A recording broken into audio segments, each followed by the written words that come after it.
Thank you very much, Carol. Please, thank you. Please. Please, thank you so much. Mr. President, let me thank you by offering Howard as a venue. This is an important meeting.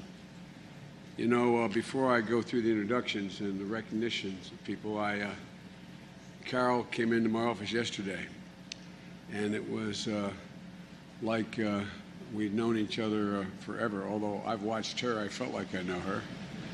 But like many of the survivors that are in this room or patient advocates, the stories of our children and our spouses and our brothers and our sisters who have not, who fought the good fight and ultimately succumbed. It's amazing the spirit of so many of them.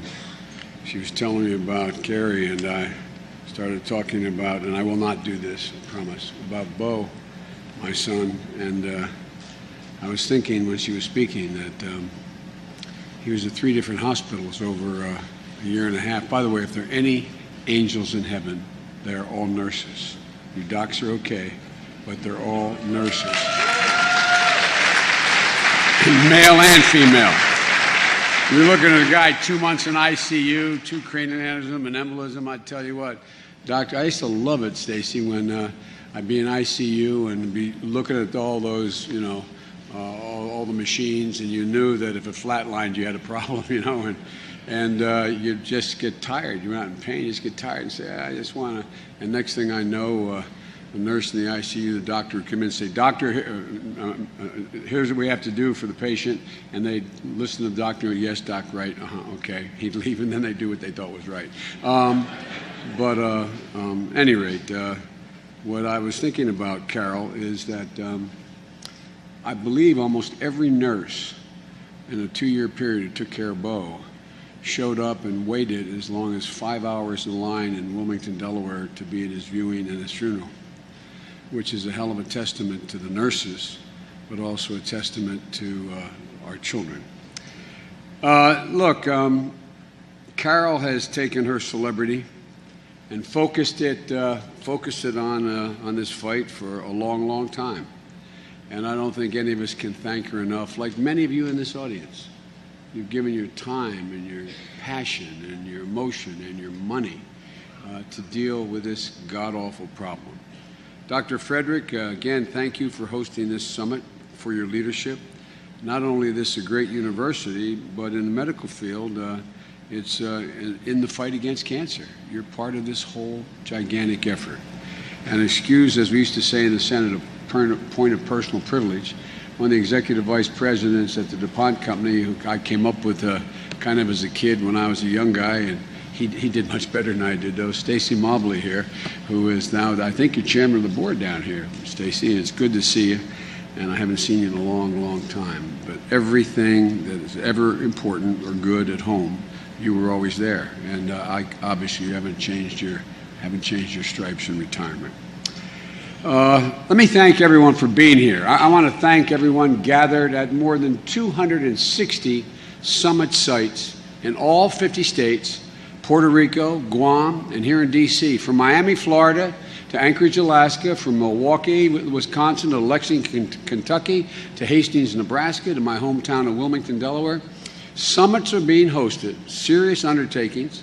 The Department of Health and Human Services, the American Lung Association, the Phoenix Children's Hospital, so many others are hosting summits all across the nation. This is the first time I believe, I'm told it is, the first time that physicians, scientists, nurses, patient advocates, families, and cancer survivors, foundations, companies, institutions have all come together at one time in such extremely large numbers throughout the country to simultaneously begin to decide what changes do we have to make, if any, in this fight. All across the country, all under a national charge from the White House to do something big, but very possible. Make a decade's worth of progress in the next 5 years. I know when Moonshot was first announced, some said, well, Biden's being naive, ending cancer in our time. That's not what I said. I believe we can make exponential progress. Exponential progress. I firmly believe we can do in the next 5 years what would ordinarily take 10. And think of what that will mean. Think of how many people you know who are saying, you docs who are saying, Doc, I just want to make it one more month to see my daughter get married. Doc, if I can just make it, if I can make it another 4 months, I'll be able to pay off the house and my wife will be okay when I go. Doc, all I want to do is see my daughter graduate. These are real life things. Time matters. Days matter. Minutes matter. There's nothing antiseptic about any of this. You all know that. We know the problem. Right now, there are 14 million new cases a year in the world, 8.2 million cancer-related deaths worldwide per year. The projections are, by 2025, if we stay on the exact course we're on now, making the progress we're making now, there will be 20 million new cases a year and 11.4 million deaths from cancer alone. Again, this is preaching to the choir, but unlike other diseases, you all know there are over 200 distinct types of cancer that we've identified, which makes cancer far more complicated, a far more complicated disease to treat and to understand. Cancer is taking loved ones from us and robbing us of decades of their lives. And when I announced the decision to not run for president, by the way, I learned if you want to become a really popular elected official, announce you're not running for president. It's amazing what's happened. If I'd known this, I would have announced every year I wasn't running. But after Bo passed, Jill and I concluded we could. Anyway, I said in the announcement, because I was expected to make a formal announcement one way or another, I said that, and it wasn't written on the page, it was spontaneous. I said that my regret is if I could do anything, I would have wanted to be the president who ended cancer as we know it, because I think it's possible. You know, my mom had an expression, used to say, a little bit of knowledge is a dangerous thing. Anytime your loved one, someone you care about, someone who's part of your soul, part of who you are, is in trouble, all of you do the same exact thing. You try to learn as much about the thing causing that person the trouble. You try to learn as much as you can. And I had some great tutors, the great hospitals that we were in, MD Anderson, Jefferson, Walter Reed. I mean, I had great tutors. And that Cancer Moonshot grew out of a sentiment that I acquired, that we're on the cusp of an awful lot of change. In the United States, after I made that statement, it wasn't planned. It was shortly after the State of the Union, and the President didn't even tell me, but he announced at the State of the Union that Biden's doing a moonshot. When I first heard it, I thought he wanted me to get in a capsule and head to the moon, but he's one of my best friends. But look, he asked me to lead this effort. But he didn't just ask me to lead it, he gave me authority, like he did in the Recovery Act, authority over all the cabinet positions, as if he were doing it, to engage the entire federal government, every cabinet agency that has any impact, possible impact in the fight against cancer. From outfits like NIH, which you immediately associate with, to the Department of Energy. And I've traveled the country and the world, touching many of the major nerve centers in the fight against cancer, to get the ideas of the experts. Is it possible? Can we double the rate at which we make progress? By the way, regardless of where I am, I do an awful lot of foreign policy. You know, that old joke, I'm referred to as a foreign policy expert. An expert's anyone from out of town with a briefcase. I did not bring my briefcase. But I must admit I know a hell of a lot more about foreign policy than I do or did, particularly at the beginning, about the fight against cancer. I was recently in the Middle East talking about ISIS and in the Gulf with one of the leaders. And I thought we were going to have this long discussion. I brought my entire foreign policy team, my national security advisor. He had his whole team sit on his beautiful dock outside at one of these palaces. And he starts off and he said, "Can we talk about cancer? Can we talk about cancer?" When I was in Jordan, when I was in Israel, Japan, South Korea, we're working on MOUs with each one of those countries because they want to be part of this effort. I've been stunned at the response to the President's announcement. Just evidence, nothing about me or the President, it's about the intensity with which people feel about this subject and the overwhelming desire to have some concrete hope of additional changes. And everywhere I go, when I talk about what's possible in fighting cancer, there's a consensus that we've reached an inflection point. We've reached an let me explain what I mean by that. 5 years ago, 6 years ago, oncologists weren't routinely working with immunologists, virologists, geneticists, chemical engineers, biological engineers. But now they are. Secondly, there is a recognition that by aggregating and sharing data of millions of patients, including genomics, family history, lifestyle, treatment outcomes, we have the potential to find new patterns and causes and successfully treat cancer in ways we never did before. We can now do 1,000 billion calculations per second. It changes the world, potentially, is the what with aggregated data we can learn. Now we have the capability to do it. Advanced technology, the supercomputing, allow us to analyze enormous amounts of data, to find answers that we couldn't do 5 years ago. It would take scores and scores and scores of experts, years poring over, to find similar patterns. And there's new hope. New treatment like immunotherapies, training the immune system to track cancer cells, more accurate radiation therapies which target cancer cells but do less damage to the healthy cells, transforming many of the types of cancer into chronic and manageable diseases, when 10 years ago they were literally a death sentence. But in my view, to seize the moment, to seize this inflection point, we have to improve how we work together and get this all within our reach. One of the biggest problems we have, in my view, to solve is treatments need to be affordable. We need a strong continuum of generating and using knowledge to fight cancer, and we have to change the entire path, in my view, of how knowledge goes from small labs to pharmaceutical companies to production facilities. And the costs of life-saving drugs are astronomical. We have to come up with a better way.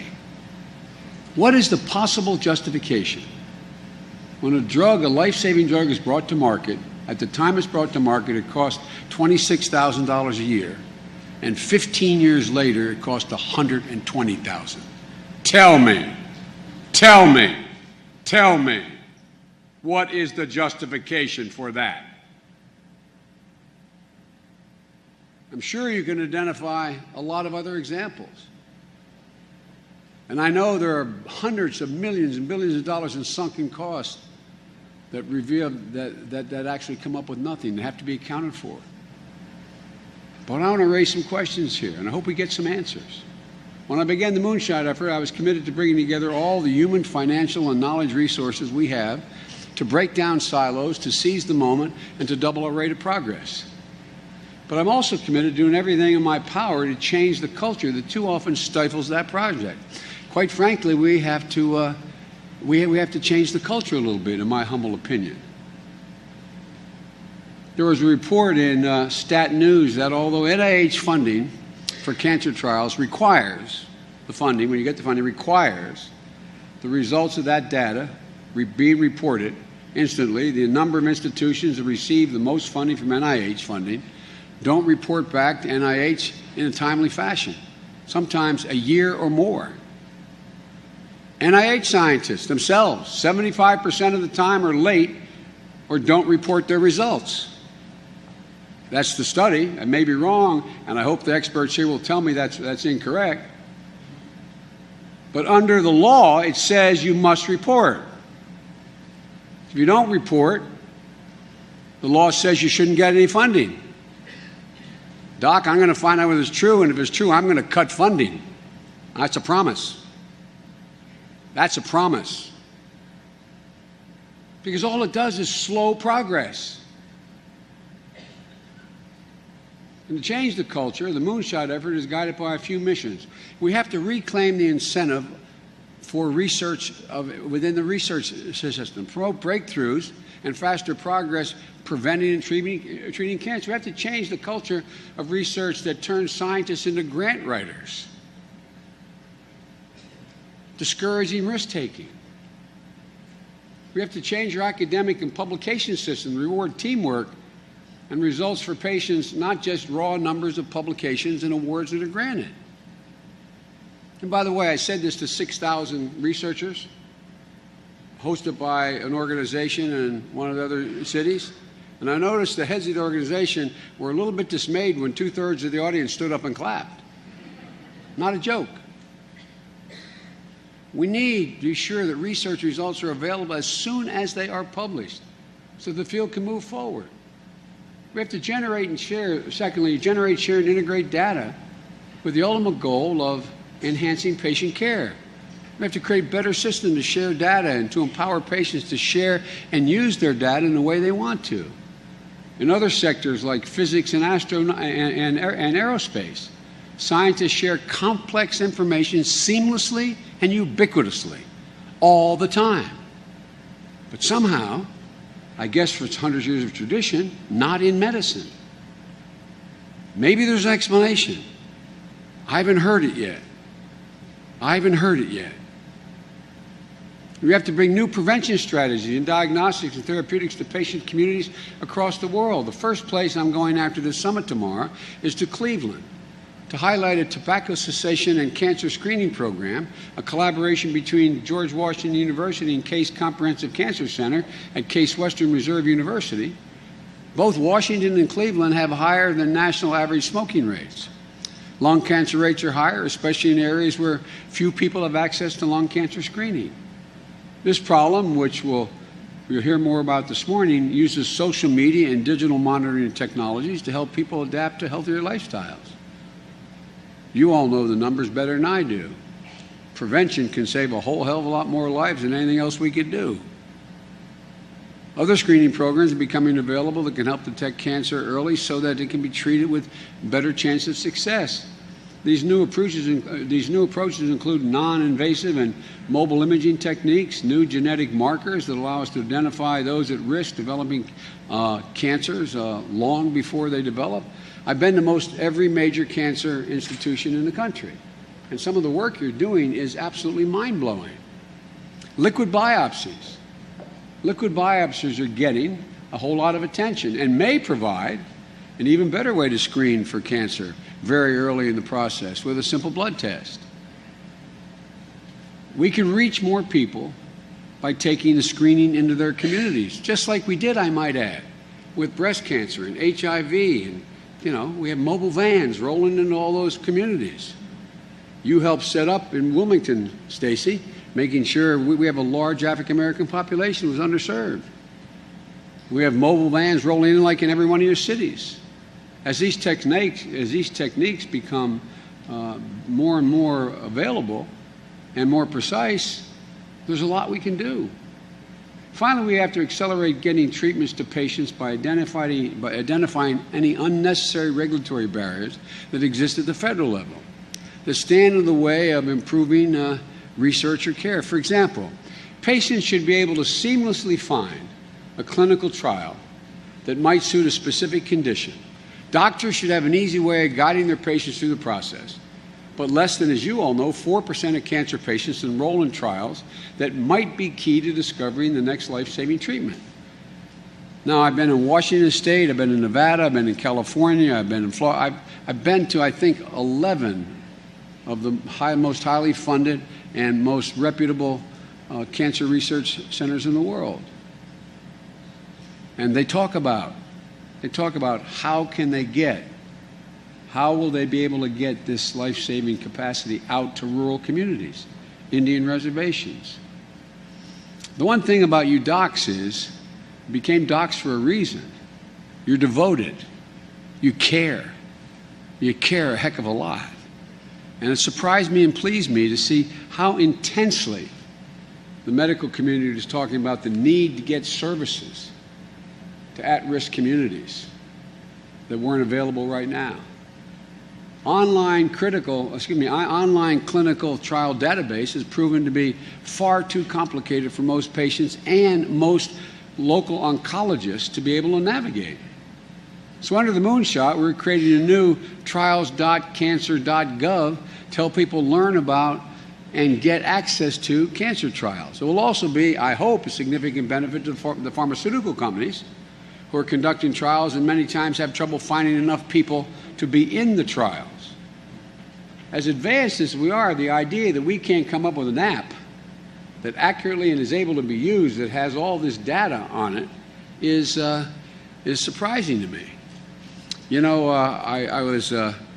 my son, and it's not about my son, this goes for everybody, my personal experience. You know, we put in the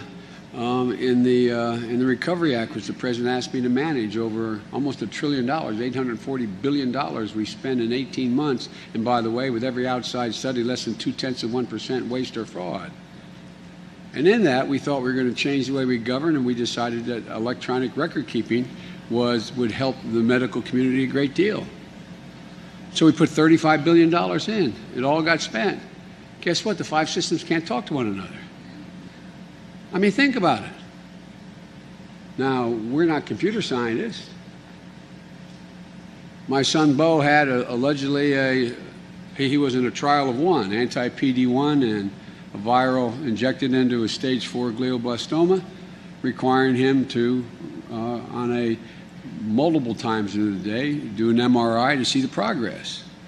At first, our docs were giddy at the progress that was being made. But he was up at Walter Reed, and the docs were down at MD Anderson, an incredible organization in my view. But for the fact my son-in-law is a leading surgeon in the Philadelphia area, we had to gather up the information, not record it electronically, get in a plane and fly it down. Joe, can you imagine your company functioning that way and being able to make it? It's not anybody's fault, but we got to fix it. We got to fix it. We owe it to future generations to seize this moment, to move with deliberate purpose and double our rate of progress by just dealing with things that, if this were a high-tech firm we were running, they'd say we got to solve this problem. It's within our wheelhouse to do these things. What I'm talking about so far doesn't even contemplate the enormous genius that resides in this room. Like one of the brightest men of all of medicine is the guy sitting right there who's the head of NIH. No, I mean it sincerely. The impediment isn't the lack of the gray matter genius and ingenuity in terms of new drugs, new treatments, etc. It's all this stuff that gets in the way. The only thing I'm good at in government is getting things out of the way. No, I am good at that. I am good at that. So, I don't want this to come across as somehow the federal government has the answer. We don't have the answers. We got to figure out how to get out of your way, and you guys have to figure out how to get in each other's way more. Previous generations have successfully faced similar problems and given us longer lives to enjoy today. Millions of people feared that their children during the polio epidemic in the 50s, but hope conquered fear sooner than anyone had ever imagined with technology and breakthroughs in the polio vaccine.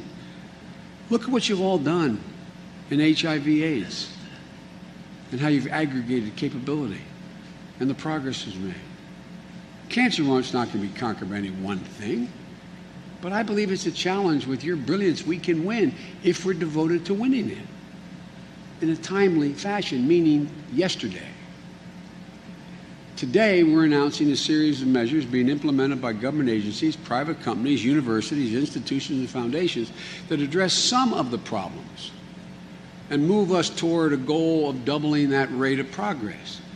The federal task force has gotten to work and today is announcing a dozen new actions of policies, including the Department of Energy and Veterans Affairs, have now formed a collaboration to apply the most powerful computational assets at the national labs to nearly 500,000 veterans' records in one of the world's largest research cohorts, the Million Veteran Program, a cornerstone of the President's Precision Medicine Initiative. The National Institute of Health is launching a new partnership, bringing together 12 biopharmaceutical foundations and philanthropies to invest together to fund research to make all the resulting data available to everyone, ultimately bringing new therapies to patients in less time. Earlier this month, I went to the University of Chicago for the launch of the National Cancer Institute Genomic Data Commons, a platform that includes genomic data, associated clinical trials, shared openly and broadly to advance cancer research and improve it. And we're announcing today that with the commitment from the Foundation Medicine, a total number of patients has gone from, when we announced, 32,000 patients have accumulated, doubled to 32,000 in just over a month. The expectation and hope is it will be exponential.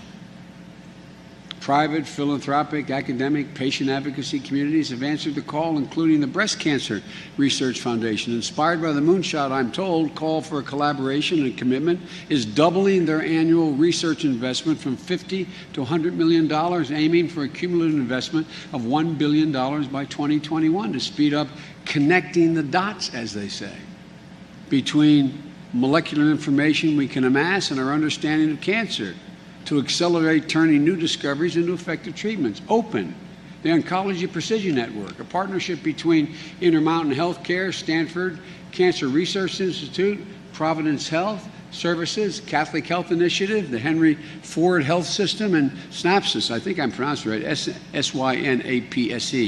It sounds like Synapses, but anyway, forgive me. But this network is going to link cancer genomic data for 79 hospitals and 800 clinics across 11 states. Data for more than 50,000 new cancer patients per year that can now be shared openly on a network.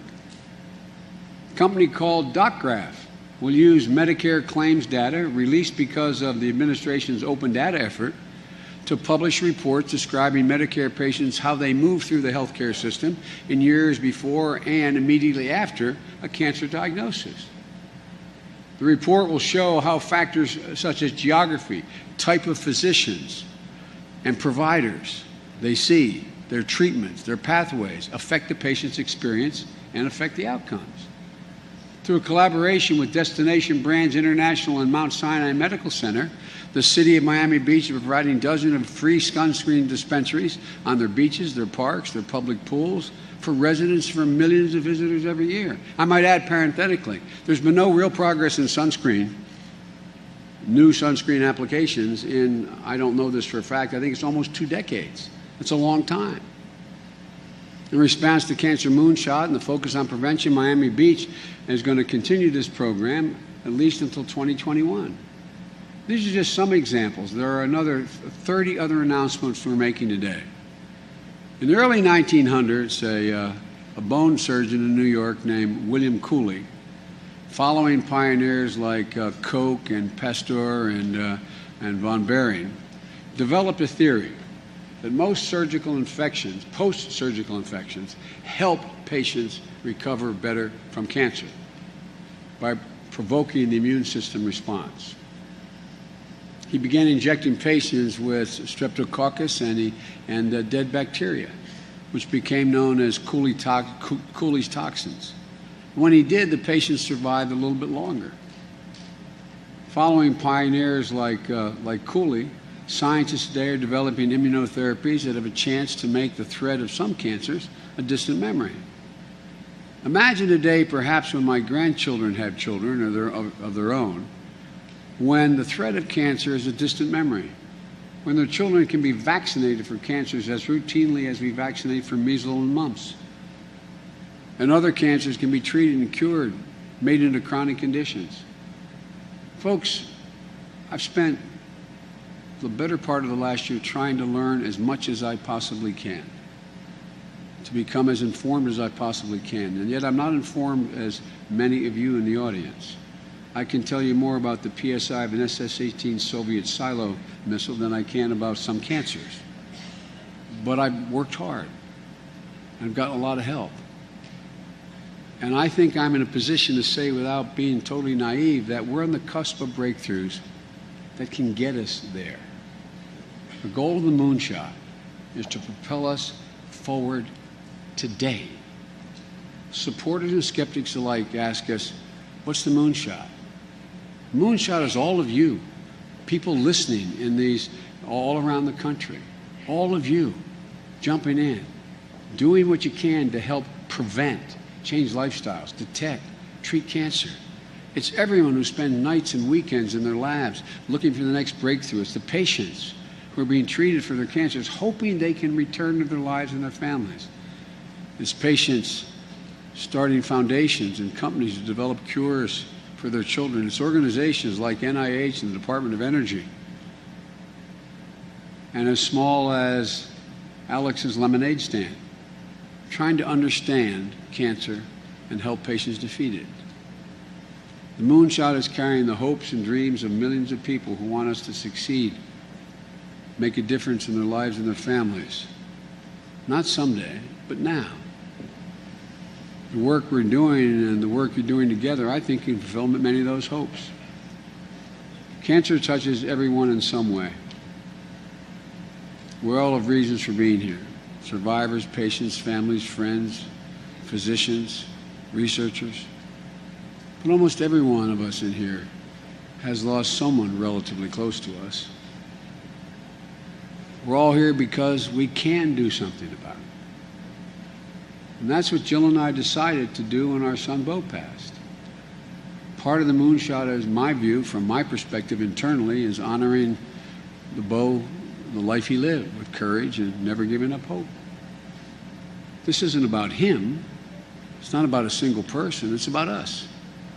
Not giving up hope and having the urgency of now. The urgency of now. I won't mention the particular agency, but we've had, one of the agencies in the federal government said they're going to get a new director and they'll have it by 2016, end of 2016. I called the head of that department in and I said, 2016? It is now June? If you can't get that director in the next 4 months, tell me. We'll go find someone else who can find them. It's bizarre. Some of your outfits are like that. We can do it later.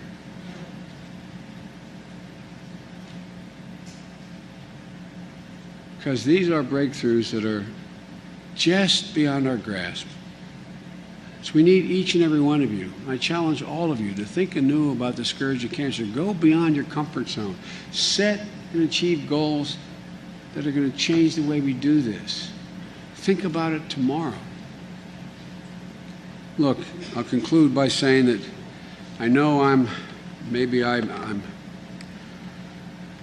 sometimes accused with total justification of being too passionate about the things I care a lot about.